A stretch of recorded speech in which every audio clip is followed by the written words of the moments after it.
اس سوال کا تعلق ایمان بالکتب سے ہے.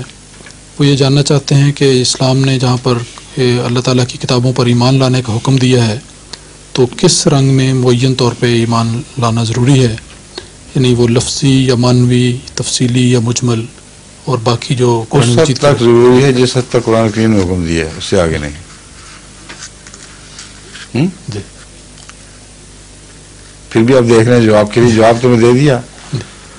قرآن کریم نے جب صرف کہا ایمان لاؤ تو آپ سے بھی ایمان لیں. آپ کو اس سے کیا غرض ہے کہ وہ کیا کیا تفاصیل تھی، آپ کو پتہ ہی کچھ نہیں.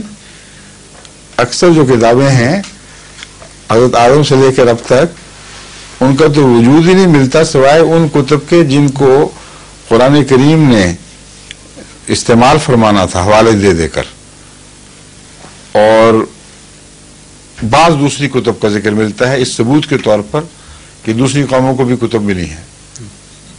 باقی کتب کا تو نام و نشان ہی کوئی نہیں. تو اس لیے یہ سوال ہی بالکل وہ بے معنی ہے کہ قرآن کریم نے جب تفصیل کی طرف نہ توجہ دلائی، نہ آپ کو بتایا کہ تم نے ان کے ایک ایک لفظ کو سوچنا ہے، سمجھنا ہے اور ٹھیک کر سمجھنا ہے، تو پھر کیا ضرورت ہے ان توہمات میں پڑھنے کی. جو اصولی تعلیم قرآن کریم نے سب کے خلاصے کے طور پر بیان فرما دی وہ یہ ہے کہ قرآن کریم کے متعلق فرمایا فیہا کتب قیمہ. اس کتاب میں تمام کتب جن کی تعلیم باقی رکھنے کے لائق تھی وہ بنیادی حصے وہ سب اس میں آ گئی ہیں. تو جب قرآن پر ایمان آ گیا اور لفظاً بھی آ گیا، تفسیراً بھی آ گیا، تو پھر کیا وہم ہیں جو ان کو پڑھے ہوئے خام خواہ کے. سمجھ گئے؟